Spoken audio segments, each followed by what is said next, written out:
Hello, all viewers and listeners. Welcome to another episode of Pathways to the Ivies. Today, on our episode, we have the brilliant Zayna Ehsan from Lahore, Pakistan. She has secured an admit for economics and management in the prestigious Oxford University. Her other admits include UC Berkeley, University of Michigan, UC Santa Barbara, UCL, and Warwick. She is not only a brilliant student but a perfect 1600 scorer on the SAT, somebody who's gotten most of her grades as A star and is a swimmer for almost 7 years. 7 years, I think. Zaina will let us know better. But she's a brilliant student. I've known Zaina for almost 2 years now, and it is a sheer pleasure to finally have her on this show to demystify her entire profile and talk about all the things that actually got her into Oxford, which is almost 2% acceptance rate. So that is rare, and we're going to discuss everything that she did to make this admit happen. Zaina, welcome to the show. Super thrilled to have you here. Why don't you go ahead and tell our viewers and listeners about a little bit about your journey, little bit about who you are, and all the things that drive you. Well, thank you for that introduction. It's a pleasure to be on this podcast as well. I'm Zaina. I'm 18. I just finished my A levels studying economics, accounting, world history, and math. And I've always been really passionate about economics, specifically economic inequality, because living in a developing country like Pakistan, you see it in your day to day life.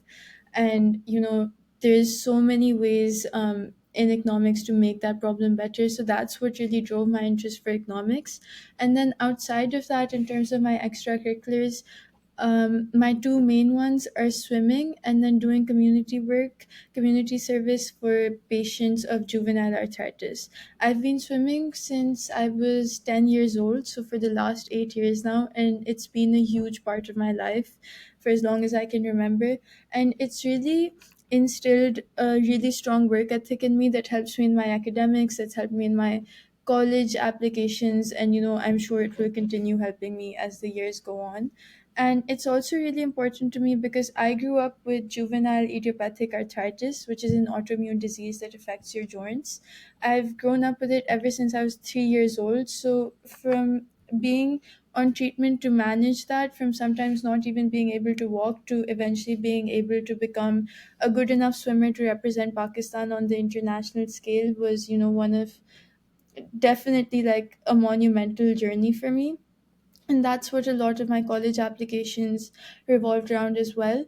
And I took that passion and the fact that I was able to find myself in a position to be able to help other people as well to start this journey of activism. I started a support group for kids with juvenile arthritis who can't afford medications and treatment, to find sort of sustainable treatment plans for them to go on and be able to fund that as well through donations and activities and such, and just providing them with a space where they can voice their struggles and have healthy outlets. So we do art workshops, art therapy workshops, or we sometimes have eat get-togethers and things like that. So it's been really life changing for me, while also just helping them in the little ways that we can. So I think those are some of the few things that are really important to me. Absolutely. And that is so brilliant to know that at 18, you have actually overcome something that was, that was just put on your plate. Obviously, nobody wanted that. And you turned that around, you flipped it, and you got it to a point which you could help other people. So I'm very proud of you. And I'm so proud that I know you better. And I hope in this podcast, we can talk about this in a little more detail and, how you help people. And, if somebody's really actually still struggling with juvenile arthritis, how can they reach out to the organizations that you've set up, or things that you've done, and how could they use this in their favor to overcome challenges and get to wherever they are in their life, or wherever they want to get in their life, just like you have. So that's that. But let's start the first thing with your academics. So you are an A level student who's pretty much gotten 9 A stars and 1 A. Now, from what I understand, is usually people end up taking about 4 or 5 subjects at an A levels. You ended up taking 10. Do you mind? No? No, Then why does it say? nine A stars and one A is my O level subjects. Oh, it's your O Yeah, levels. Okay. and then And your A my levels A is what? levels are four. subjects upper economics, accounting, math, and history. And Okay. this isn't mentioned in the CV, but I'm predicted 3 A stars and 1 A for my A levels. Okay, so I'll reiterate this. Puneet, this is for you to cut. We'll come Yeah. back to this. Okay, so let's get to your academics bit of it. You have taken four subjects at an A levels, which is economics, accounting, mathematics, and history. Can you let us know what your predicted score was and what was your rationale of choosing these subjects? Like I've seen a lot of people taking accounting and economics, even math, but history is the first time I've seen somebody take it. So, why did you go about choosing these subjects, and how did they influence your choice of major? Or was it the other way around, that you chose the major and then you chose the subject? Yeah, well, I think it was the other way around, especially for economics and math, because, I've always been passionate about economics. I knew that's what I wanted to study in college, so I took economics, and then math has to sort of go hand in hand with economics because a pure economics degree involves so much math. And accounting was something that I got exposed to in my O levels for the first time, and I just loved it so much that I took it again. And it's good to build up sort of financial skills in reporting. So even if you go into corporate jobs or startups or anything, you have that sort of financial sense of how everything should be managed. So I think accounting is helpful for that. And then history was definitely like my wild card subject. I knew that I wanted to take an essay subject to complement economics just to strengthen my writing skills and so on. And I landed on history because I felt it would, after taking a few trial classes, the content was really interesting, but I felt it would allow me to broaden my horizons a little bit more and be able to engage better globally. So whenever I traveled abroad for college, I knew that I might be able to have better conversations, make better connections, be more aware, having that sort of background of knowing world history. So that's why I ended up going with history, even though it's definitely been a bit of a journey since then, but I'm definitely glad I took it. Absolutely. And what was you predicted, if you kind of know? Yeah, my predicted grades for my A levels are 3 A stars and 1 A. Which is pretty good. And I'm sure the admit at Oxford is also conditional. So did you make the condition, or Well, I'll find out in August when my result comes. But my condition was a little lower than my predicted grade, so my condition is 1 A star and 2 A's for Oxford. So have a little bit of breathing room like around my condition as well. that's good? You did not, like, there's not too much of a stringent condition. Usually Yeah. your condition's higher than what you're predicted at. So that's a good thing. They any which ways had a very good bit. And I know you are like, you're a hustler. You're going to get what you want better than what you want. So I've known you that much. So all right. So this is good information. The second thing that I definitely want to discuss is you are one of the very, very few people who score a 1600 on their SAT. 1% of test takers in the entire world actually score 1600. That means if 1 million students are taking it, probably 100 actually get 1600. So, Zaina, tell us a little bit about your journey as a part of getting that 1600. How did that work for you? What was your thought process, your rationale? How did you go about preparing on this journey to get that coveted 1600 score? Yeah, so getting a 1600 was obviously, I think everyone sort of aims for that at some point, but it always felt a little, too much like a dream. But I initially, on my first try of the SAT, I got a 1520, and I had prepared for with EduFit for 3 weeks up to that point. But after that, I decided to take up the challenge of even though 1520 is a decent score, but I decided to take up the challenge of a second try just because my benchmark had been 1550 and above. And with my exposure like to the material and all, I knew I could have done better. And then the things I changed from my first try to my second try were, the most important thing was the time frame. So last summer I had only prepared for 3 weeks, but for my attempt that got me the 1600, I devoted 2 whole months to SAT prep. And So the first month I kind of, took my time to practice the content again, learn everything that I wasn't too sure of, do as many practice tests as possible. And I think that's something I tell everyone, all my friends, that the most important thing is to get as much practice in as possible. That's why I was really glad when I found EduFit, because it was one of the only platforms that had full length practice tests, and as many as you could get through before your test. So that's something that was really important. And once I had the content down, and once I picked up on the tricks of the digital SAT, like getting as much as you can out of Desmos, the digital calculator.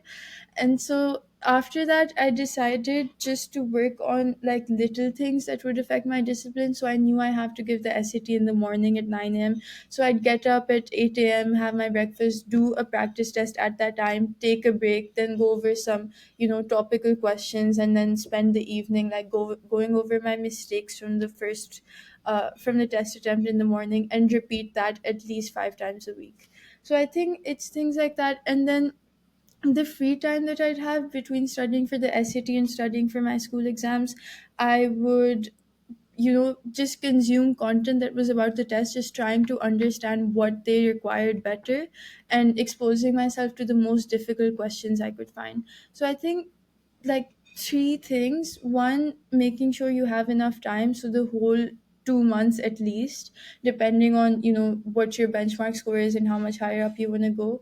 And then three, just getting in as many full length practice tests in as possible, the blue book tests or whatever additional test material you can find. And then three, exposing myself to the most difficult questions I could find at least 2 weeks before the exam, so I was prepared and nothing could sort of shake me the day of the test. I knew that no matter what showed up on my screen, I have some way of solving it or approaching it or making a guess even. Absolutely. And I think you brought out two very important points. The first point that I really liked in terms of what you're saying is doing the test at pretty much the same time as your original test, right?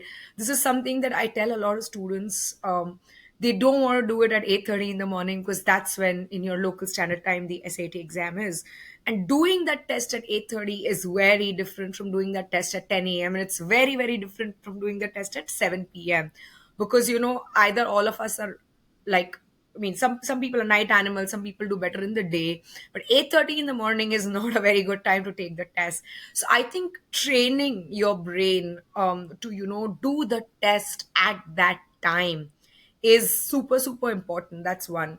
And secondly, I think the other point that you brought up is just chase what you're looking for, right? Like you could have stopped at 1520. That was a good score. That could have gotten you into any of the universities you actually ended up getting, even without going to a 1600. But you did not stop. Like that did not stop you. I'm not encouraging everybody to go for a 1600, but somewhere you had this innate feeling that I can do better than this, right? Like if I put in three weeks of work and I can get to a 1520, then possibly 8 weeks of work can take me to another level. Now that another level just end up being 1600, but putting in that very sincere effort. And for the record, for everybody who's watching this, right, Zayna is a self-starter. So it was not just the team of EduFit that put in the work. It was actually more on Zaina's side. I think the efforts were matched, right? Like for every time she came in, hey, I need examples like this. There were 10 more examples than what she asked for. And, which is what is generally a good combination. So I think, and this is all for specifically Asian students, Asian Indians, Asian Pakistani, where a lot of parents try to kind of force feed the students and say, okay, you need to sit down, I need to have an accountability, you need to do the homework. With Zaina's case, I don't think I ever interacted with her mom like during the tenure of SAT. It was, she was there on the group, she was copied on all communications, but never ever did she step in, or because Zaina was such a self-starter. So for everybody who wants to get a 1600, besides the three steps that she mentioned, please take her out of fourth that you got to have that passion in you. She didn't score a 1600 because of us or anybody else. It was because of her own hard work, right? Like she was able to put that strategy in place. So if you want that 1600, you got to chase it. It's not just going to come and fall in your plate, like, oh, okay, today I'm going to wake up and get a 1600. No, it's a lot of hard work that went behind, and the result is what you see in terms of 1600. So that's brilliant to know, Zaina. And I'm so glad that you could give these insights to our viewers and And listeners. I want to add on to what you just said as well. Ke, besides being a self starter, it kind of goes hand in hand in what I was saying. Ke, exposing yourself to content, watching videos, you have to convince yourself that you want to do this, that studying for the SAT is like something you enjoy and it's going to be worth it in the end. And that sort of leads you to a point of if you're really striving for excellence, you want to get the best score you potentially can, you're constantly exposing yourself to all the new questions that come up, new question types, trying to really decode the test. So I think we like, as much material as you have, but then you have to have it instilled in your mind that you need to understand why the answer is what it is, understand the different question types that can come up, and get as much out of a single question as you can, and keep repeating that. So I think that's definitely, it's something like a little hard to communicate. It's just like you have to do it like this, but once you start practicing that and trying to have that mindset, then you can definitely see a big difference as well. Absolutely. And I think consistency, I think that's a very important point. Like, keep doing it. Like, your first score was most, like, even when you started your prep the second time around, your first score was not 1600, right? But you just kept going. And again, somewhere in the back of your head, you were aiming for 1600, but a 1590 would have also done. But you just didn't stop, right? Like, you just kept doing. Most people stop or get dissuaded very easily. I think that even in the face of the worst atrocity, or let's say if one of the times your score fell below 1400, whatever, I don't know if that was the case, I can't recall, I have to go back to my history and check it. But even in that case, instead of saying, hey, you know what, it's okay, I anyways have a 1520, it doesn't matter if I get a higher score. No, you just said, I need it, I want it, and I need to put in the work for it.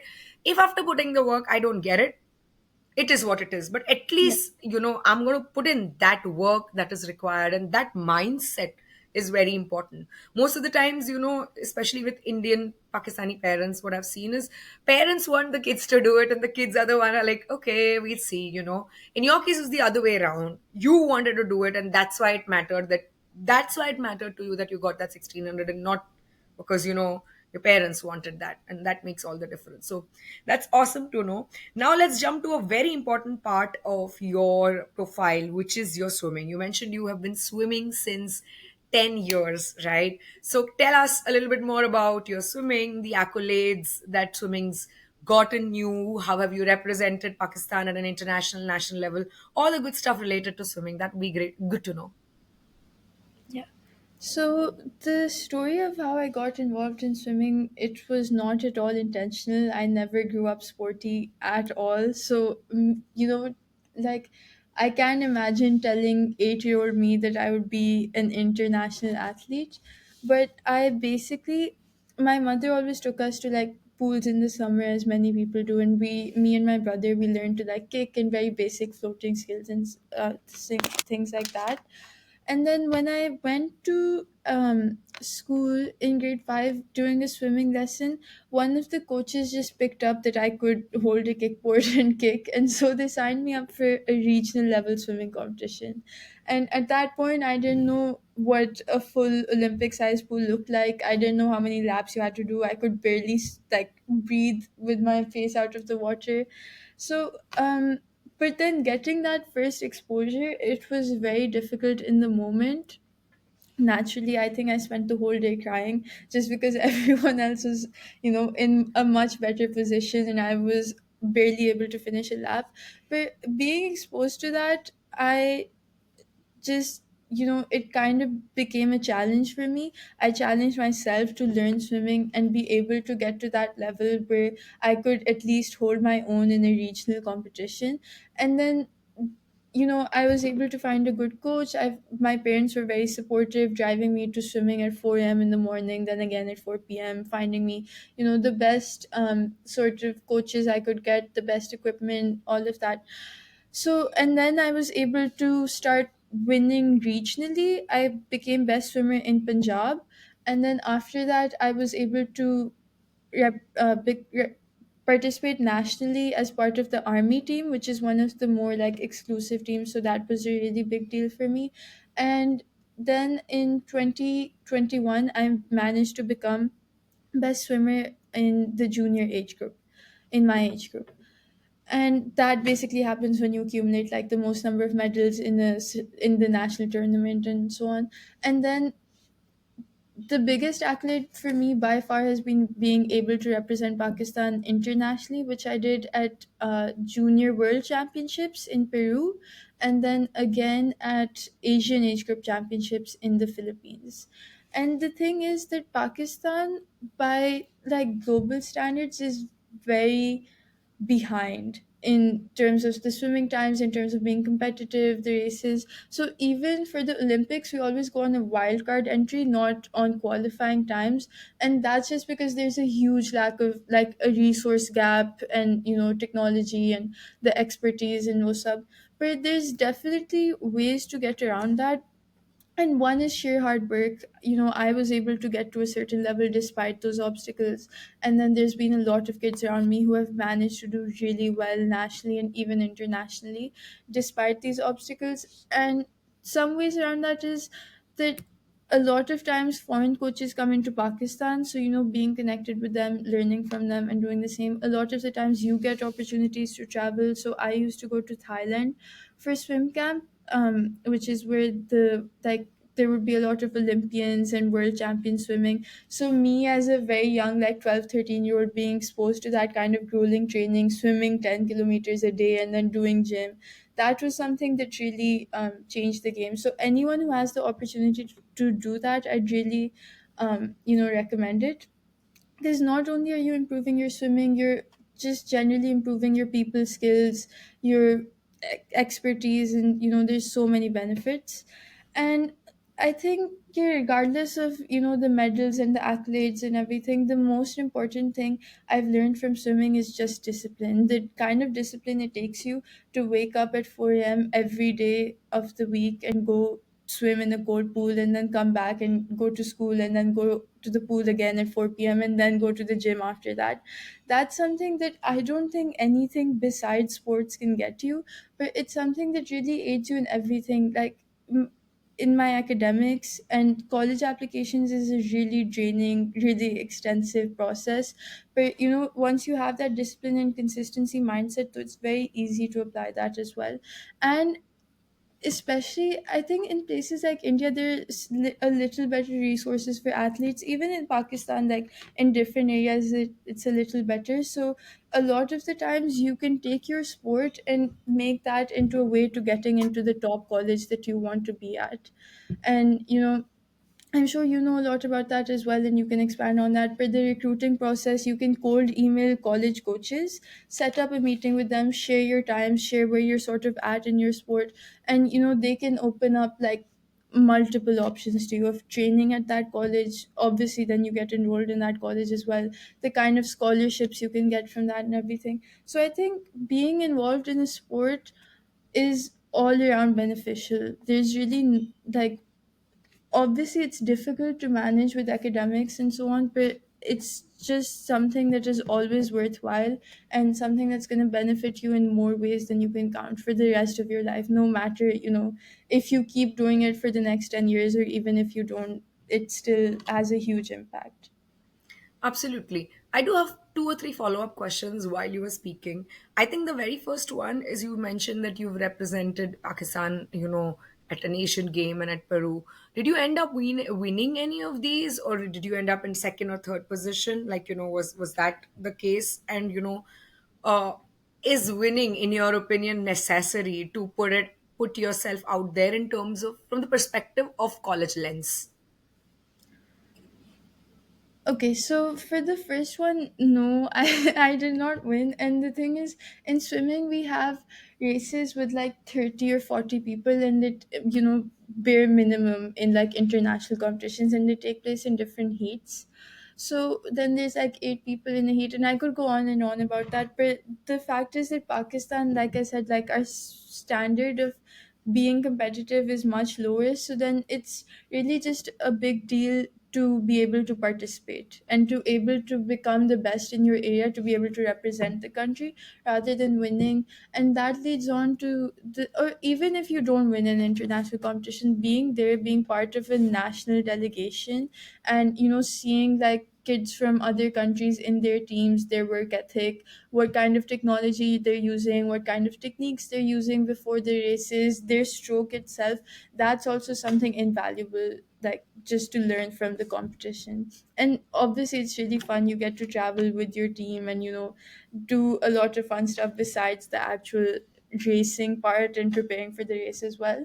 And then the I think in terms of college applications, or even generally, this goes for like everything, I'd say winning is not really necessary, especially in swimming, because it's like more of an individual sport. So the most important thing is comparing your times or your improvement with your past self. So, however much improvement you've been able to cover, and I used to do this like in measuring my percentage change improvement in my times, when I was 12 to when I was 13 to the next year and so on. And that's something that obviously that should be your goal as well, to just be um, keep improving as much as you can.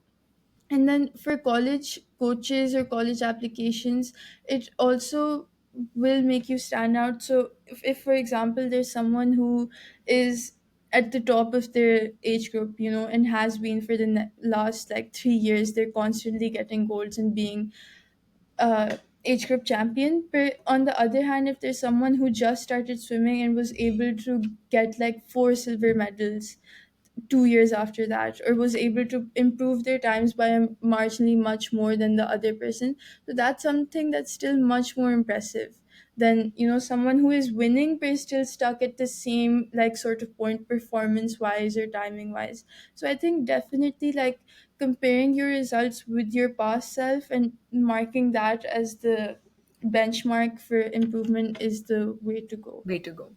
Yeah. And I think I love the idea where you're saying that, hey, you don't need to be like at the top of your game, or don't need to always be a winner, as long as you're showing an improvement. And Yeah. this applies to any part of the college application process, not just necessarily sports, but even your academics or any other score or any other competition that you've been a part of. As long as there is an upward trend, that's what matters. In all the US colleges that you made it to, Berkeley, Michigan, did you go through the sports route, or was it like a regular admit where you kind of did the common app and wrote it, or what was it? Well, I went the regular way. I do have some friends in swimming who went through the admin way, but for me, I've always been very clear that my academics were the top priority, and my parents have been very, like, we all agreed on that as well. So, a year before college application started, I knew that's what I wanted to focus on the academics and extracurricular side of my application. So I went the direct route, like Common App and all that. Perfect. Just making sure, because you mentioned coaches, and of course Yeah. that process is a different process completely. And probably I'm scouting for people, by the way, who would like to elaborate this process for me. How do you get recruited in a sports setting? Like, what is the steps, the processes? But that's for another day and for another candidate who's actually gone there doing that. The next thing that I want to bring up is the fact that you were a head girl at Learning Alliance School, which is your school. And this is a trend that I've noticed in every single applicant who's made it to a top school. They are either a head girl or a head boy or some captain somewhere, right? But head girl, head boys usually have the maximum influence. What's your take on that, Zaina? Do you think being a head girl does influence the college's lens of seeing you as a person, and hence your application? What do you think about that? Yeah, well, I think especially in countries like India and Pakistan, where they're only going to be picking a set number of kids. It's not like the US where they have set quotas for like each state, each district. It's like a quota for the whole country. So I think in that setting, being a head student or in like leadership in student council makes a huge difference, because they want to know that the pool of candidates they're selecting from is the best in the country. And there's really no better marker than that, than being part of student council or leading student council. And I think it reflects not only are you on top of your academics and your extracurriculars within your school, you're also you have good public speaking skills, you're popular among your peers, you have influence and impact, in sharing a message and being able to be a bridge between the admin and the students. So I think that's something, that's a skill set that they are very focused on. And in a way, as college admissions are becoming more and more competitive each year, being head student, or at the very least like being in a leadership council in leadership position in the council, has almost become a benchmark requirement for these top colleges. Perfect. So you attest to the fact, which is something that I have seen resume after resume, that being the head girl or head boy does influence, the kind of position. Of course, that being Yeah, said, a head girl or a head boy position doesn't compensate for bad grades or terrible yeah. SAT score, but it is a great, good to have, and a great compliment to your existing profile with great academics and everything else. So that's good to know. My next question to you is your summer school at YYGS. So I think YYGS is one of the most prestigious summer programs that is there, with an acceptance rate of about 15%. I just wanted to know, what's your take? First of all, how was your experience at YYGS? That's one. And secondly, do you think, is there a correlation between people getting accepted at YYGS and getting accepted at most prestigious schools? Because I have seen a direct correlation. I can't talk to others. This is just the data, and of course, my data set is not 5 million students who apply every year. My data set is just a limited number of students I interact with. So, what's your take on both of these things, Aina? Yeah. So my experience at YYGS was amazing. It was, I made great friends from all around the world, and again, traveling and exploring exploring like other places in that setting is really, there's no substitute for it, and the kind of culturedness and everything you gain from that. But besides that, what makes YYGS special is that they are so academically driven. So no matter what you do, if you're having, they set you up in groups of families, like with maybe 6 or 7 other students, and then the family time instructor. So no matter if you're having family time, if you're in a lecture, if you're in a seminar, if you are really just grabbing lunch with your friends, there is an academic element to everything. And for me, I was doing politics, law, and economics, and we had a capstone project which was at the end, come forming a political party and coming up with a proposal for that party and like their program and everything. So more than like 60% of my time was spent working on that capstone and then discussing with other students about that capstone. We'd have lectures and seminars in the morning and spend our family time and breakout discussions just dissecting everything that the lecturer said, and discussing as many possible opinions and perspectives as we could get on it. And obviously there were like huge contrasting opinions because we all came from different sides of the world with completely different skill sets and what's up. So I think the discussions and just the academic focus, that was, and then the professors and the lectures were really great as well. They were very interactive. And I think one of my favorite things was they gave us a list of like books and materials that we could keep following after the summer school ended as well. And that's something that helped me a lot in economics and then later my UCAS application, because the knowledge I was able to gain on campus at Yale and then later from the material that they provided us made me so much more aware of current issues in economics, and learning outside of the classroom that I had done at home, that was just I was able to have like a fresh new perspective on a lot of things regarding economics, which helped me a lot in my personal statement. And I think what you were mentioning about the correlation, I've seen that as well. And it's not true obviously in like 100% of cases, but I'd say safely 70% of cases it's true that kids who get accepted to really competitive summer schools like YYGS or SUMAC and all of these summer programs do end up getting into top colleges. And I think the reason is when you are applying for like YYGS, say your junior year or your sophomore year and getting in, the application itself is basically a marker of like how ready you are for college. So if they accept you, that means they liked your essays, that means you had solid academics to back it up, like your SAT scores or your O levels or IB scores or anything. So that, and then you have like you have found out what you're passionate about and been able to show some impact in that. So I think a combination of these factors just shows that you're ready to apply to college and thrive there, which is why kids who get accepted into these programs then get accepted into top colleges as well, because it just shows like the progress they've already made in their college applications in a way. Absolutely. And I mean, I agree with it. 70-80% most of the times I've seen it. Honestly, I've not seen the 30% who didn't make it, but again, as I said, it's my I deal with a very small subset of students. According to you, talking just on one last question on YYGS, and then we move to your other initiatives.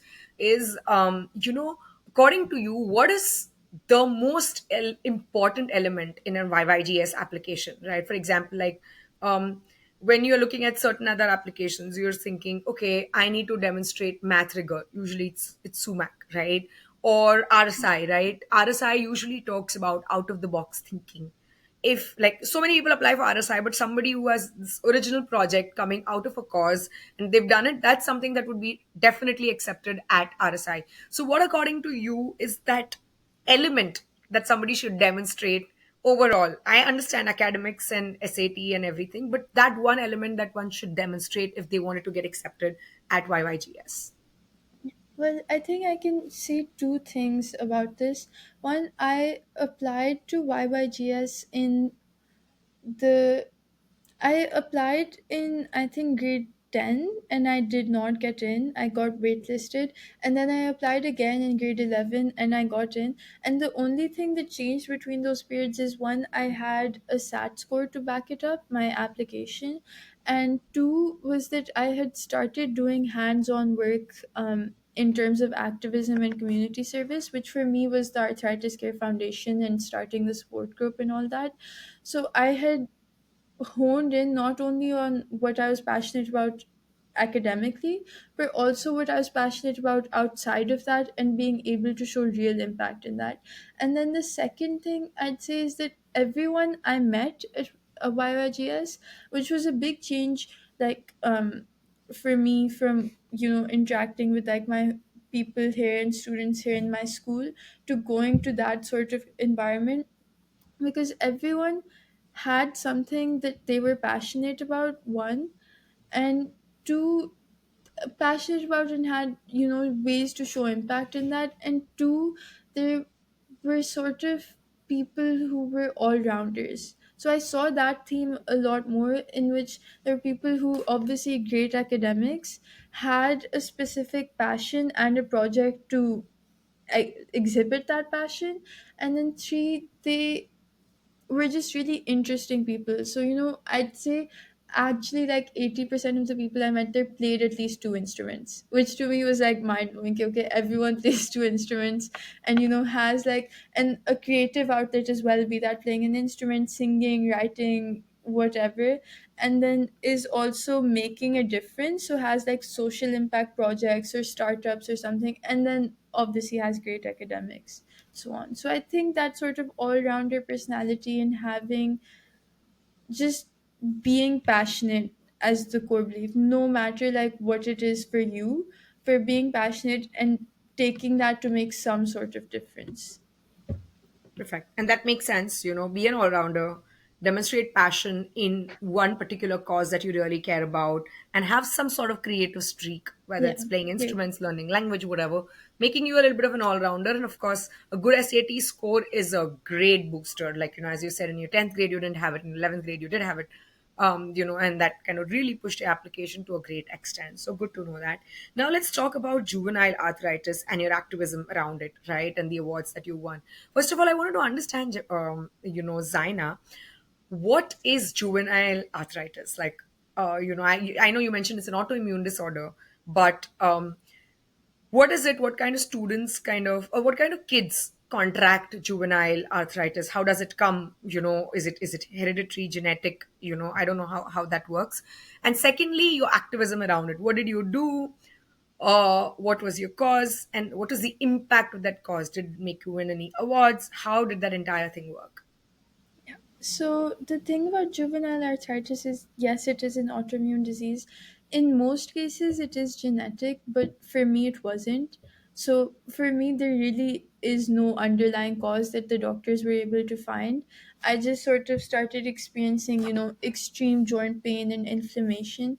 And after going to like a couple of doctors, we found out that the symptoms match up with arthritis, and then doing tests and figuring out that's what it was. It doesn't have a cure, and it basically is chronic pain. And what you can do is be on a treatment plan to manage that pain, and that can range from anywhere from like taking, two heavier injections a week to other pills to like manage the pain. Water therapy is a big thing. Exercising as much as you can, physiotherapy. Sometimes your mobility is restricted, but still doing with that what you can so that your joints don't really freeze up is a big thing. And that's why for me swimming helped a lot, because as soon as became, uh, very active, even though it was very, very difficult at some points, managing the disease and also being in such a high impact sport. But it went hand in hand really well, because me being that active is what basically enabled me to manage it so much better than I could have otherwise. And so how my activism around that started was when I was around 14, and I became like well established in terms of swimming. I became national age group champion. That's when my doctor and a couple of other people around me suggested that I should make my story public as a source of inspiration to other people who have chronic pain or autoimmune diseases, or are struggling with arthritis, to show them that this isn't something that has to be the end of your life as you know it, or the end of like normal life. It's actually something you can not only get past, but you can excel in physical activities, in academics, in anything you really put your mind to, right? So that's how it started, of me speaking at my school about my journey, of me speaking at my doctor runs the Arthritis Care Foundation, which basically funds treatment for people who can't afford it and spreads awareness on all different platforms, and does a lot of work with the Asian Pacific League of Rheumatology as well, to figure out new medications, how to get them to Pakistan, what's the best way to do that. So I started speaking at events for the Arthritis Care Foundation as well.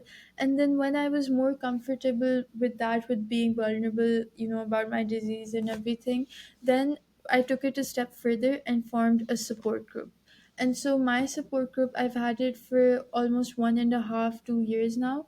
And it basically, I go to the free clinic, and I have about a group of about 25 to 30 patients, ranging from kids who are as young as 2 to 3 years old up to 20 years old, who struggle with juvenile arthritis or other rheumatoid diseases. And we have meetings weekly. It started off with just sitting, talking about the symptoms, providing a safe space, and then handing out little aids. Like, so we have joint support, so we would hand those out, and small medicines and things like that, or anything really that helps manage the pain.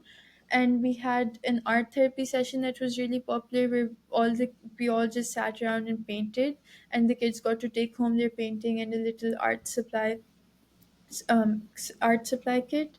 And that's something that's really healthy for them, because a lot of kids are so sick that they cannot go to school. And when they can't also afford their treatment, obviously they can't go to school, but they also can't do anything that normal kids would do, which is like walking around, playing, spending time outside, playing sports, and all of that. So I wanted to not only have a sort of community for them where they can engage with other students, see that other kids see that they're not alone, but also something that is sustainable in terms of providing them treatment. So getting funding, I started fundraising through my school, organizing events in my school, contacting friends and family, getting zakat donations and things such as funneling that to the Arthritis Care Foundation account. We formed a separate like sub account in the account which was just for the support group patients.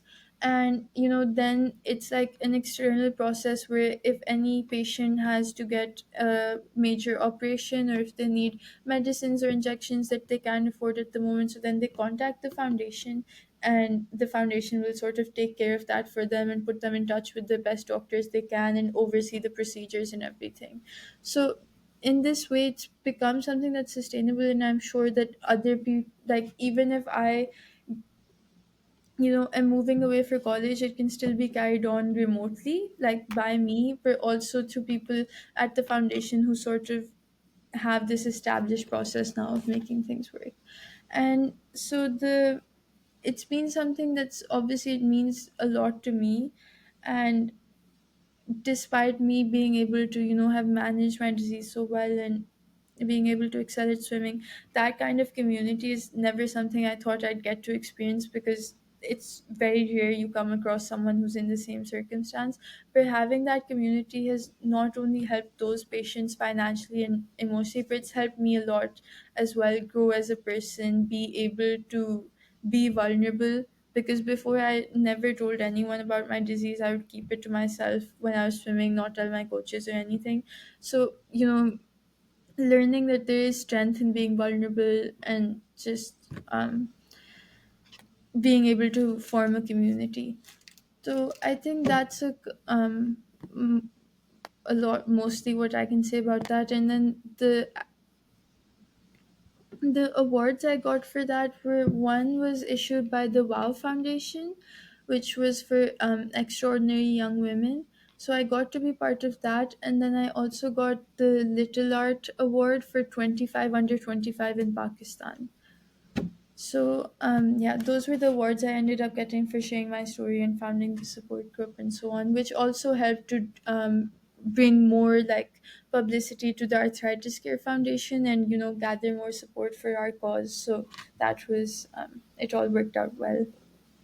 Absolutely. And to get these awards, like, I mean, the journey that you've had, do you have to nominate yourself, or, they approach you? How does that work? Because, see, I see a list of awards, that you've gotten besides these. So there's another question that I was very curious, to know that, to get all these awards, how does that happen, or how does Yeah. that work?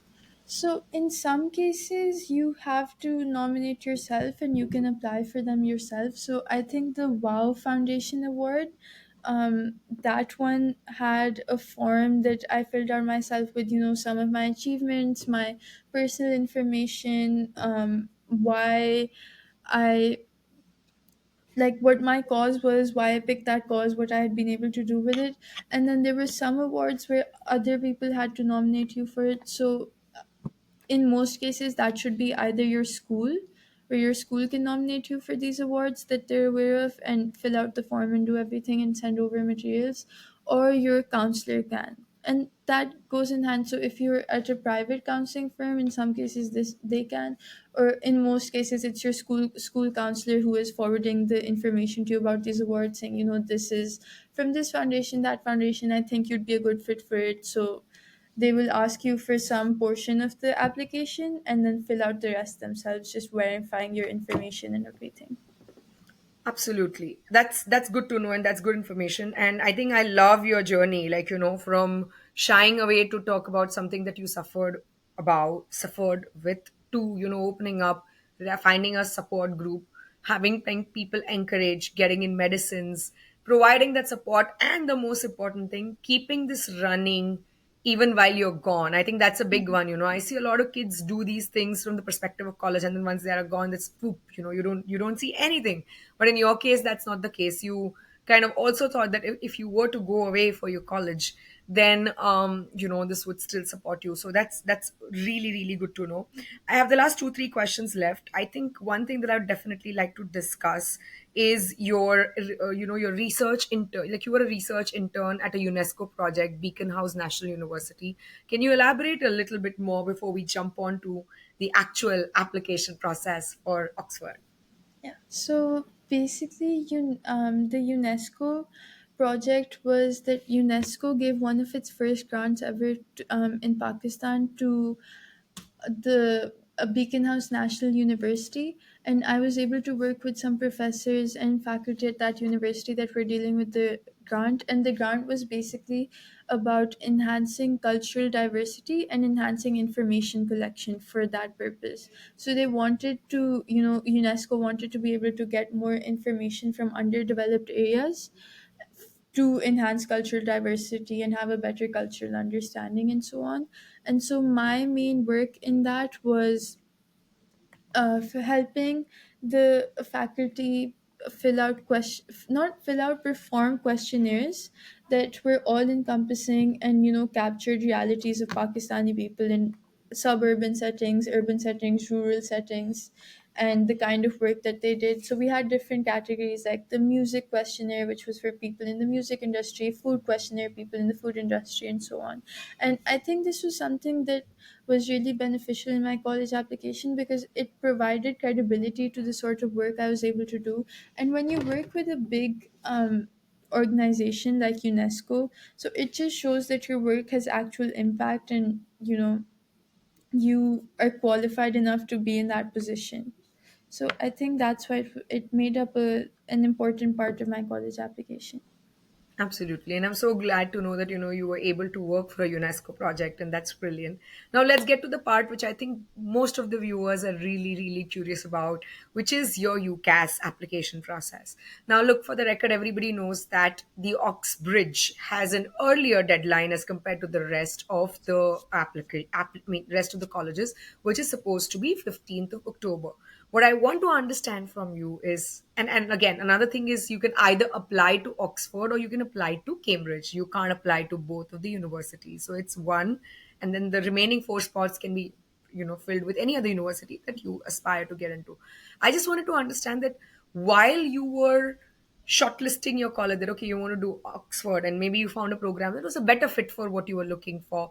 How is thinking through the entire UCAS process and your personal statement different, especially when you're looking at from the Oxbridge lens as compared to the other UK universities, which are great. Like, you have an UCL, you have like the other universities also. But how is that different when it comes to Oxbridge? I'm talking specifically about the UCAS application process, the writing the state personal statement process. That's the part I want to target as a part of this question. Yeah. So I think in terms of the UCAS application itself, obviously, like you mentioned, you have an earlier deadline, which is 15th October, whereas it's October, right? 15th October. And then the other ones are like all the way towards end of January. So obviously, one, you have to get started a lot earlier. And the rest of the thing I liked about UCAS is that it's very straight to the point. So you fill in like your personal information, you fill in your grades, and then you fill in your personal statement, and that's all. But I think in terms of Oxbridge, the difference is mainly in the personal statement and the sort of standard it needs to be up to. So you can't just write about why in my case, why I like economics, why I want to study it. You have to have a mix of why you want to study economics, support that with current issues that mean a lot to you, with books that you've read that are regarding that subject matter, and just really showing, and this will help you for all colleges, but it's almost a requirement for Oxbridge, showing that you've made every effort you can to go above and beyond for your A level syllabus or your IB syllabus or whatever it is that you may be studying. Right. So I chose economics, and then I chose to hone in on economic inequality because I'm very passionate about that, like I mentioned before. So you can't just pick something up and pick any part of the subject up and be like, I'm going to write about this. You have to make sure it's something you know inside out and that you feel passionate about, because when they're reading that personal statement, they can tell if you wrote it sincerely or you didn't. Right, because they go through so many personal statements, so obviously they have a sense of what it means and what it doesn't. So, having current affairs books, even sources like YouTube videos, podcasts, this is something that can, people think it might not be taken seriously, but it is. Watching YouTube videos from professors at Oxford or Yale or any top college, using that to expand your knowledge, reading newspaper articles daily, quoting anyone that stood out to you. I benefited a lot from my UNESCO work experience, so I quoted that in terms of how how data collection tied into economic inequality, and I talked about doing economics research as well. So take a lot of people think that your extracurriculars might not matter for Oxbridge applications, but they do matter in the sense that you can take them to show the real world impact you've had in your subject and the effort you've made to learn about that subject practically. So I think that's something that is very important that a lot of people overlook, and that's something that definitely helped my personal statement like stand out for Oxford. Perfect. So I've read a lot of personal statements, and I just read this not because I do any college counseling, but more so from the perspective of just understanding what gets a student into a certain school, right? And also it helps me formulate my questions better when I'm podcasting students, because then I understand what is the headspace. Now, from what I understand, and I could be wrong, correct me if I'm wrong, is when somebody is doing a UK application, which is a UCAS application, of course, the first thing is the academics, which is where, they give you a conditional admit, like we discussed it earlier also. But a lot of parents come back and say, hey, the extracurricular activities don't matter as much, right? And I mean, usually people do a couple of activities only to write the UCAS statement. By what you just recently mentioned, like in your previous answer, you've got to definitely build on the things that you've read, your sources. You need to show you went above and beyond.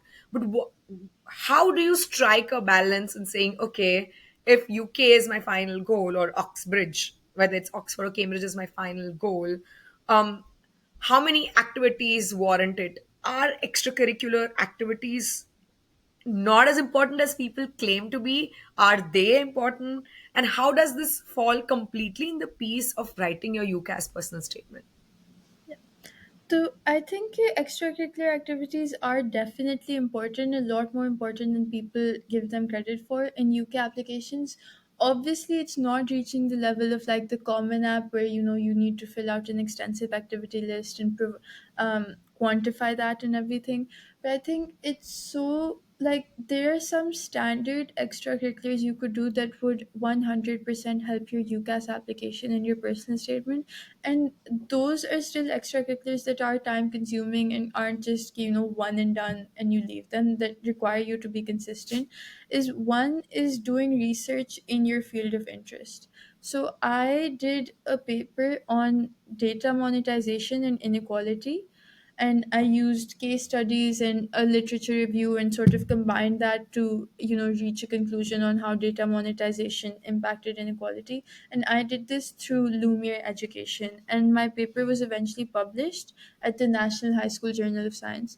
And in this era of technology, it's really easy to find a research area, collect data, and put together a research paper. It is time consuming and it is difficult, but it's still very doable.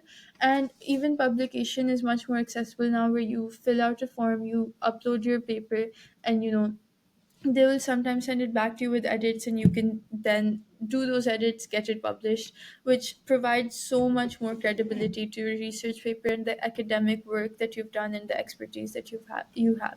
So I think in terms of UCAS, that is something that not a lot of people are taking advantage of, which will definitely set you apart as it gets more competitive. And then the second most important thing is probably doing having work experience in your subject of interest. So, if your subject of interest is law, you are maybe volunteering at a at a court or legal counselor doing some sort of internship under a lawyer, law firm, anything like that. So that's something that will definitely help you, because it gives you a lot more to write about, and it gives you the understanding about these issues to be able to write about them clearly. Because since the personal statement is so limited and it's so short, so you need to have a very clear understanding to be able to convey the message you want to convey. And for me, I even my summer programs helped me a lot, because about YYGS, like I mentioned earlier, that the materials and the lectures I was able to get there, the seminars I was able to attend, that gave me invaluable knowledge. And then for Oxford, I did an Oxford summer program in 2022, which is about 2 years before I applied. So I even talked about the Oxford summer program very briefly in my personal statement, about saying how my exposure to, a certain area of economics was what ignited my passion for economics, and taking the name of the professor I learned it from and everything.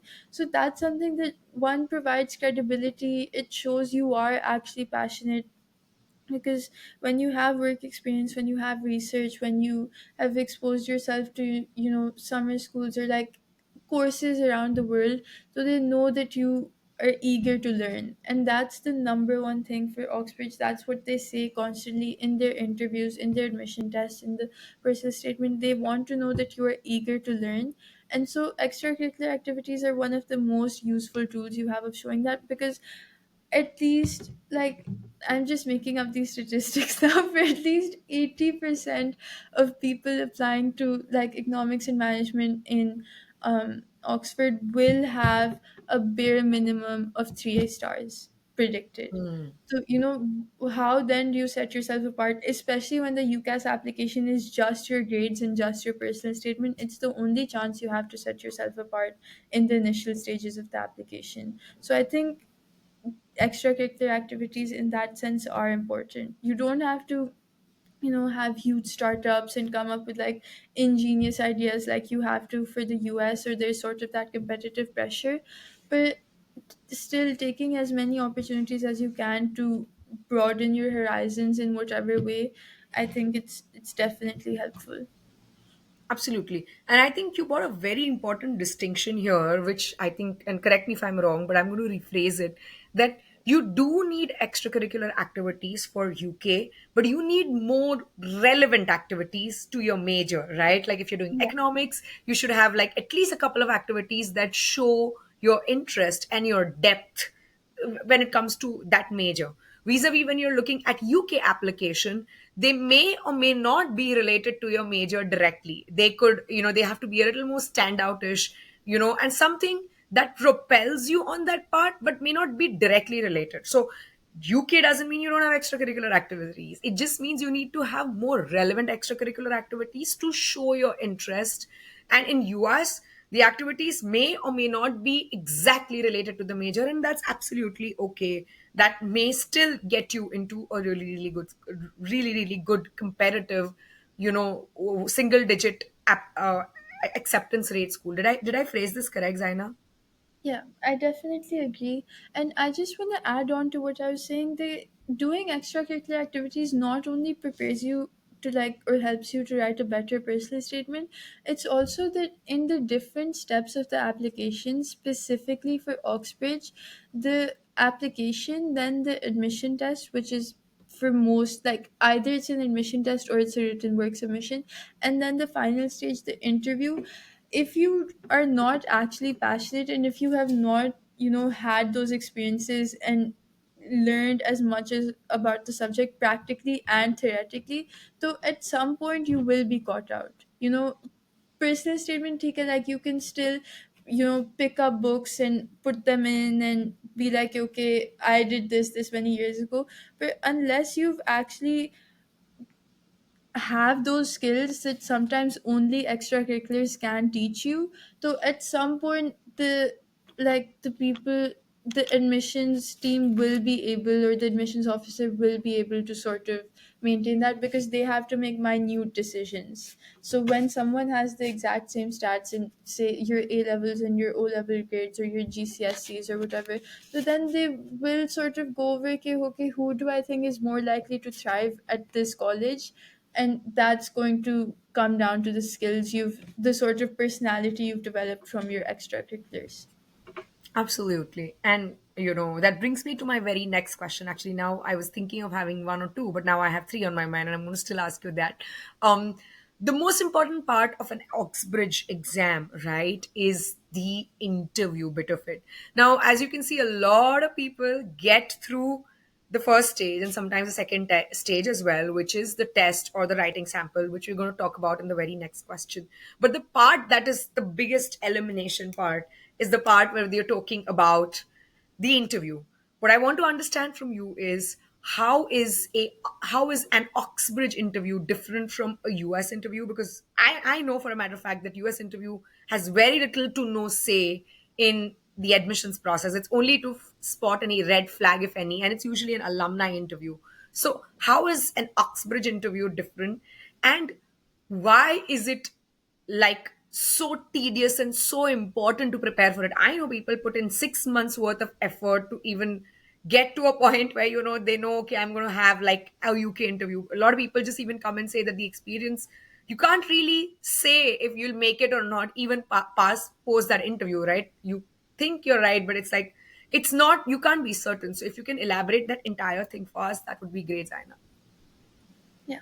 So I was lucky, I guess, or maybe not, because obviously there were difficult experiences, but I was lucky in the sense that I went through US colleges interview and obviously UK interview, so I can, expand like clearly on the differences between them. But number one, like you said, is in the US, it does not really impact your application. They just want to make sure that how you come across matches your application, if you're confident, if you're able to communicate well. And then the alumni will just send an alumni report that will maybe be attached to your application, maybe not. So depending on the college. Whereas in the UK, it makes up a huge chunk of your decision of whether or not you'll be accepted. And then the second thing is that the US interviews are very casual. They are just like a conversation about your life, much like we're having now. Okay, okay, what are your interests? Why did you do this? Why not? What drives you? What's important to you? What would you do? Did you come to this college? Whereas the UK interview is strictly academic. So, beyond how are you, they're not going to ask you anything personal, at least in terms of, in for my subject economics, they don't ask you much anything personal. It's about the subject and about current issues and things such as. But sometimes in other subjects, like say philosophy or psychology, maybe you are asked to cite your real life as examples or have more opinionated discussions. But in my experience, for Oxford, I had an economics interview and then a management interview, and the economics interview was only 15 minutes long, which is very intimidating because you only have 15 minutes to make a good impression and answer all of their questions, and it's very fast paced. And the economics interview is very like strictly academic and theoretical, where they had me answer mathematical questions and even draw like a graph and show them and solve questions on paper and show them. And then my management interview was 1 hour long, and that was more like a discussion where I got a reading, and then we had an hour, about 40 minutes, to just discuss the reading, go back and forth on it. They asked my opinion, and we just had a discussion on that. So that one was a little more relaxed, but you still have to be analytical in terms of how you perceive the reading. You make little notes. Um, try to cover as many bases as you can in your answer, and you have to think out loud. That's a very big part of UK interviews, is, or specifically Oxford interviews, is thinking out loud. So you can't, if they ask me a question, I can't take like 10 seconds to think and then speak. I have to show them my thinking as in present time. Like I have to be working through the problem in present time and speaking them through it just to show my thought process. So I think and obviously UK interviews are a lot more formal and US interviews are more relaxed, like I said. And yeah, I guess those are the main differences, and then a little bit of insight into the UK or Oxford interviews as well. Absolutely. Two quick questions here as a follow up. What do you think is a percentage contribution of an interview to you making to a certain school of Oxford or Cambridge? Like, if you had to put it, like, for example, in US, I wouldn't even put it to 1%. It's like, it's as good as zilch, right? But Yeah. percentage wise, what is the contribution? That's one. And if somebody was aspiring to get into your course, which is, economics and management, or any other Oxbridge course, how much time should somebody spend going through thoroughly all the subject matter expertise and, kind of training their mind to be prepared for an successful Oxbridge interview? Yeah. Um, so I'd say it's hard to put a difficult percentage on it, but it's definitely like bare minimum at least half of the decision. It makes up at least 50% of the decision on whether you get in or not. And there's some statistics to back this up in the sense that so for economics and management, it's one of the more competitive courses at Oxford. And after the admission test, the thinking skills assessment, only 15% of applicants get selected for an interview. And then from those 15% of applicants, only one third, so 5% get accepted. So in that 15%, obviously everyone has the academics and the grades, then it's just up to your interview to decide whether or not you get in. To after a certain point in your application, once you've given the test and performed well on it, then it's literally 100%. तो उसके बाद they're going to like score your interview to the very last decimal, and so उसमें then there's not going to be any subjective like, oh no, maybe their O levels were a bit better, ये था. Then it just comes down to the interview. And your second question was about the preparation, right? Okay, how should you prepare for the interview?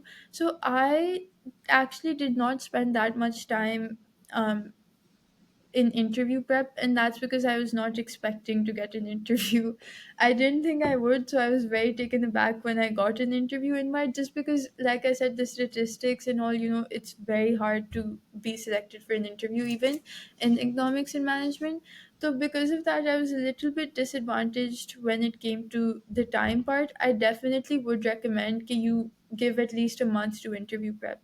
And the first 2 weeks can be a little lighter, like you're just reading newspaper articles and you're just trying to get through a new book that you could maybe discuss or something like that. And then the last 2 weeks can be a little more intense, where you're having mock interviews and you're taking in more material and you're trying to sample like interview try and sample interview questions and things like that. And I think we're very lucky now we have so much information available to us. So in earlier times, people did not have that much material for interview prep, but now you can have sample questions and mock interview videos and tips and tricks and ye sab. And most counselors, like school counselors or counseling firms, will have someone who is well versed in Oxbridge interviews to walk you through a mock interview.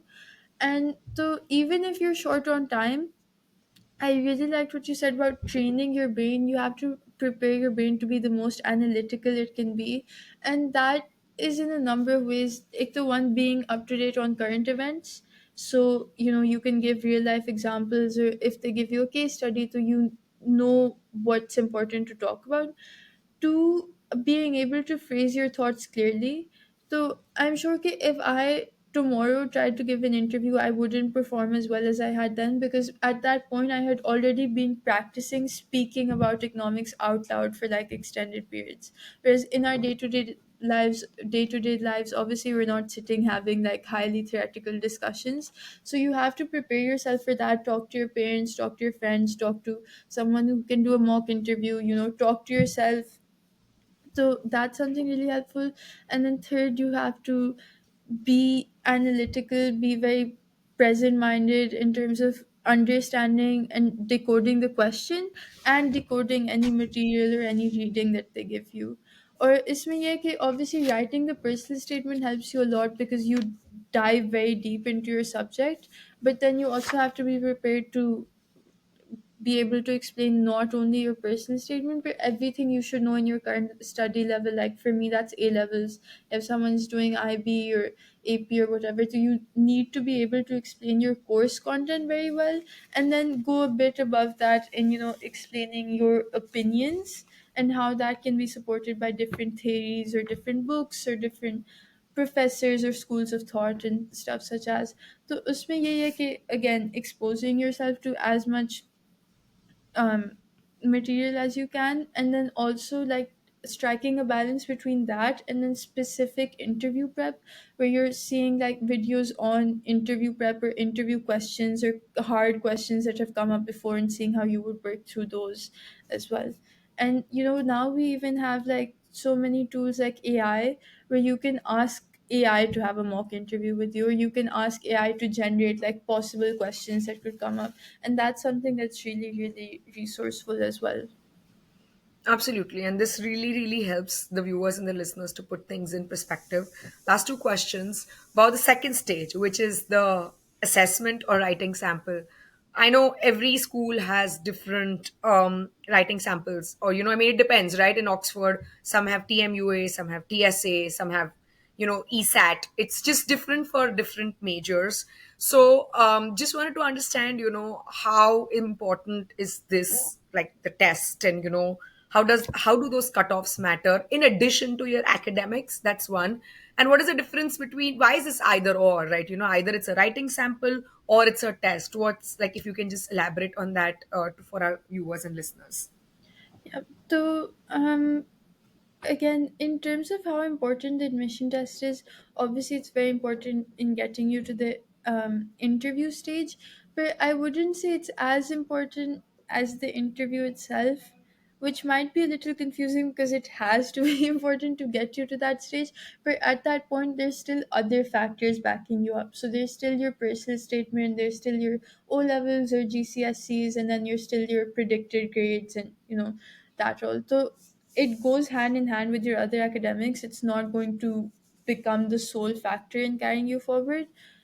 So even if you don't perform amazing on your admission test, you can still be selected for the interview based on these other factors.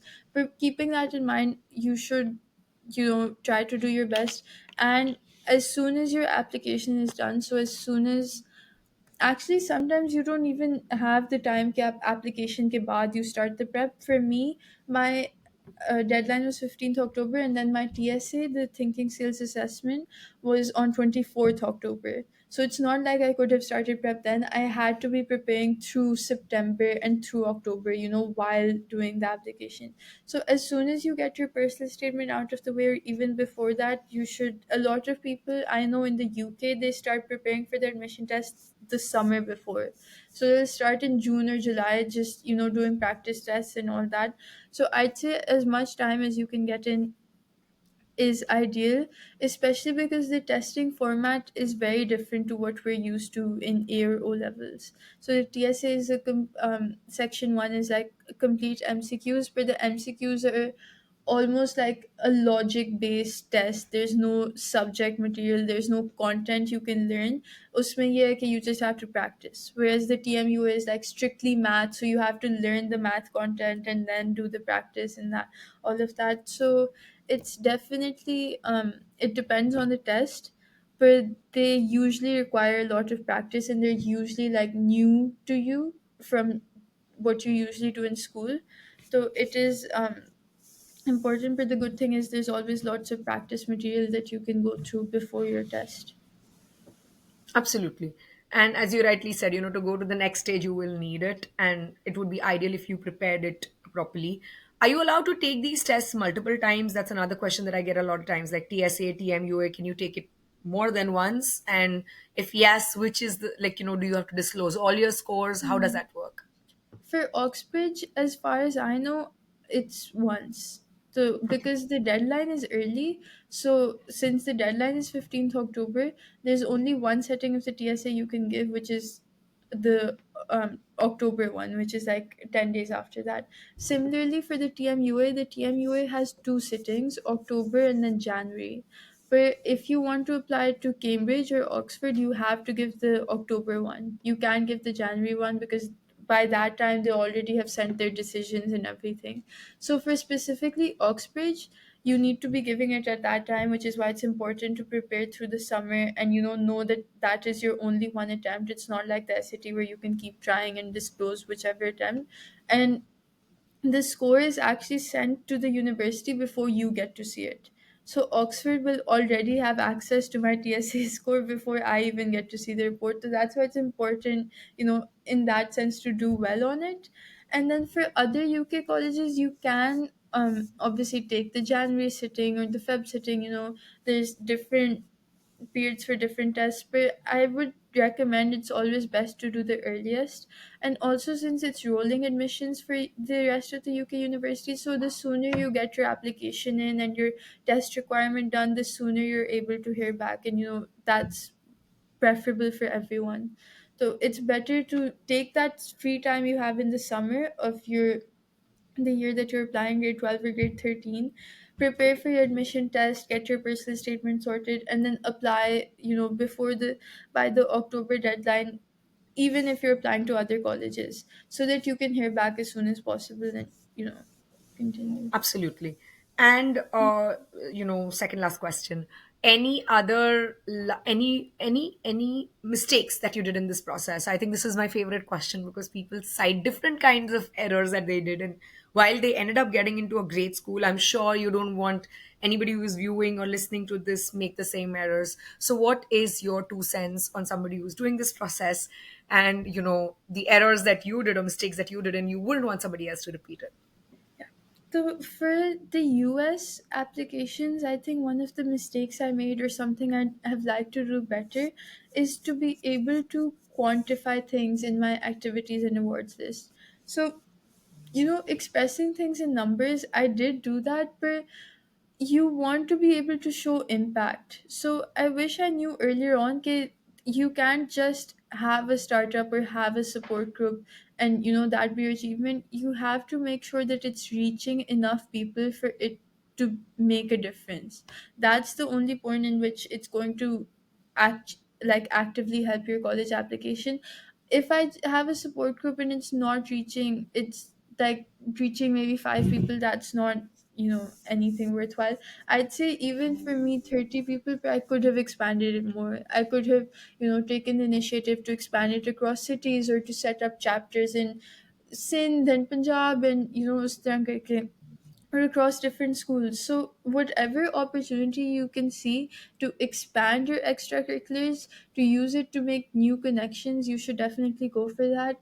And if you have your own startup, or if you're in a sport, or if anything, as much as you can to quantify your impact, to show, okay, my startup reached this many people. If I formed a website, it had this many clicks per day, this many visits from people per day. I generated this much in revenue, this much in, you know this was my cost, and things such as. So because admissions are now so competitive, you need to have numbers to back everything up, and the numbers need to be impressive. Okay, the goal is not only to find something that you're passionate about, but also find something where you can create impact and reach, like, drive traction and reach as many people as you can, and in the same way drive exposure to yourself. So whether that be through running for awards, you need to have a very active social media presence. You need to make as many efforts to connect and network as you can early on. So I think that's definitely something I would have done differently for my US applications. And for UK, definitely being more hands on with the admission test preparation. So, for example, I didn't know I had to give the TMUA for like other colleges, not Oxford. Oxford, I gave the TSA in time and got it over with. For the TMUA, I didn't know I had to give it till the January sitting. And I was sitting at home wondering why I didn't hear back from any other college for that, because I hadn't fulfilled the requirement.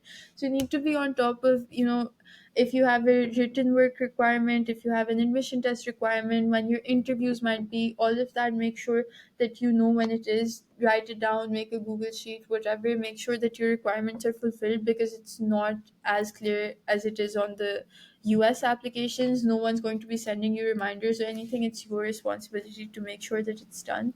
And just be again uske साथ ही being devoting more time to the admission test preparation, because if I had more time I wouldn't have had to crunch it in like the last 2 or 3 weeks. So I think yeah, those are some of the things I would improve on if I did my application process again. Perfect. And I think those are great pointers, being vigilant of the testing requirements and just general admissions requirements for UK. Because, at one point in time, if you see, there was only tests required for Oxbridge. Now, TMUA has been included by UCL, by Sheffield, quite a few schools. And as the admission landscape becomes more and more competitive, I'm sure more people are going to adopt to it. And unlike the US, where they constantly tell you, hey, you're missing this or you're missing this, there's always emails. There's nothing from the UK. So you need to take that initiative. I love the part where you spoke about impact. It's super important that you quantify your impact. You talk about it in numbers and it's real.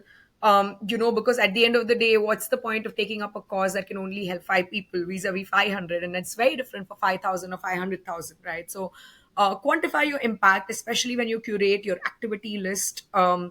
It's very important that if basic metrics are expressed, that this is the kind of impact that you made. So that's great. And of course, spend time doing prep. And I don't mean SAT, I mean the other UK prep. Make sure that you're doing it, because if you miss that deadline, it's going to be very hard for you, especially if you're aiming for Oxbridge. The rest, of course, there are several sittings. Sometimes something like an LNAT starts from September and doesn't end all the way up till February, right? So you have like a lot of time. There's not sitting approach. It's just that it's open and you pick a date and you kind of go ahead with it. So you have that advantage. But make sure that or UCAT, right? Like somebody wants to become a doctor, it's imperative that you do your UCAT before your 15th of October, because your UCAT score is going to be significantly important in determining which school you're going to get into. Because the course is super competitive. So make sure that you're reading up, asking chat GPT, if required, hiring a counselor, external, or using a school counselor, or just somebody who can assist you in this process. Super important. So that's good to know. Zaina, before I let you go, any last words that you would like to say? We've had a very long, this is actually the longest podcast I've had in a very long time, but it was so informative that I had to keep on asking you more questions. So any last words, Zaina? I think I'd just like to say that obviously this is kind of paradoxical after what I just said. You have to be super engaged and vigilant and uh, show impact and be like hands on. But I think it's important to separate yourself from the college admission process, especially now that like the common app asks you to literally put your whole life onto it, your activities, your family history, everything. And then the interview is like a direct reflection of yourself, your personality, how you come across, do they like me, do they not like me. So I think when you have these kind of thoughts, and this is the kind of experience that we all go through in college applications, it's important to separate your self-worth from it and your own personality. And that can be done through little activities. During the process you're still making time to go out with your family or watch a movie or spend time with your friends and do fun things. And then just like for me, swimming was a big thing. It helped me still have some sort of security. Okay, even if I am not doing, even if my college applications don't go that well, I'm still, I have this as an outlet. So it's important to have outlets like that and recognize that even if things go wrong, and a lot of things like went up and down for me in my college application process, you will end up wherever is meant best for you. And everyone says this, it doesn't feel like it in the moment, but with the way things are moving, you just have to always be grateful and be secure in yourself, because college applications, have become so competitive that it's impossible for you to tie your worth to it, because that would literally be just damaging yourself and the people around you. So you have to recognize that it is a very competitive process. It's become a little bit dystopian almost, but you should, try your best, put your best foot forward, but have an existence and a life outside of that, not let it consume you still. Absolutely. And I like the point that, don't let it affect your mental health. That's what you're trying to say, right? Oftentimes, especially in today's day and time, people evaluate their worth as a in direct correlation with the university they make it to. Look, I just tell all my students that while you worked very hard and, you've given 150% to your application, your self-worth shouldn't be determined by the college you go to. There is no guarantee that somebody goes to an X school will make it to the CEO of the next big firm, right? There is absolutely no guarantee that somebody who goes to a Y school will just be, kind of in the bottom of the rung. At the end of the day, your life is a byproduct of the opportunities that end up coming your way, which is sometimes in your control, other times it's not. And you know how much you're willing to stretch yourself out there in real life. So like an Oxford doesn't guarantee that, oh my god, your life is going to be hunky dory and it's going to be the best. Yes, it will give you the opportunities that a normal college might not. But does that mean that if you go to a not that prestigious, not so highly selective schools, you may not get that opportunity? Absolutely not. You can get that opportunities by yourself as long as you have it in you to succeed at life. And that's what matters, right? That's what matters, what you have in here, and not the circus around it. Because remember, you are not just competing with your neighbor, or your like 100 students in your class, or like 10,000 students in your country. You're competing with the whole world, and there are a lot more factors than that actually your eye sees, like that meets the eye, that influences whether somebody will make it or doesn't make it, don't make it to the university. Whatever is one bit of it, but there are other factors. There's diversity, there's a lot of things, right, that the university needs to consider when they are giving out admits. So it's very little to do with you, as long as you put in the work that is required, because that is the only thing that is in your hands. Everything else is subjective. And as Zaina rightly said, you'll end up where you need to be. Your destiny will course correct you and bring you exactly to a college where you are the best fit on it. While you may not appreciate this at that point in time, give it another 3 4 years and you'll be thankful that, oh, it wasn't anywhere else. Thank God I didn't make it to an X, I didn't make it to a Y, I ended up in Z, and this is what was the best choice for me.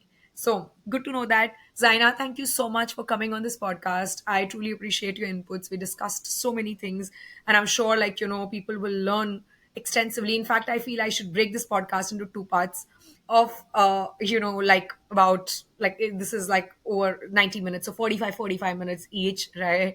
Like a part one and a part two. Part one will be discussing your American bit of it, and part two should be discussing your UK bit of it. And that ways, it's kind of really spread out, and it would really help students. So I think that would be a good option. But viewers and listeners, thank you so much for tuning in from whatever part of the world you did tune in. Hopefully this podcast was insightful enough and it helps you on your college journey to get into your desired school. Thank you so much again, and thank you, Zaina, for showing up. For the rest of you, please let us know in the comments below if there is a certain school whose students you would like us to podcast, any topic that you'd like us to showcase. And please like, share, and subscribe. Thank you so much, everybody. See you next week with another interesting episode of Pathways to the Ivies.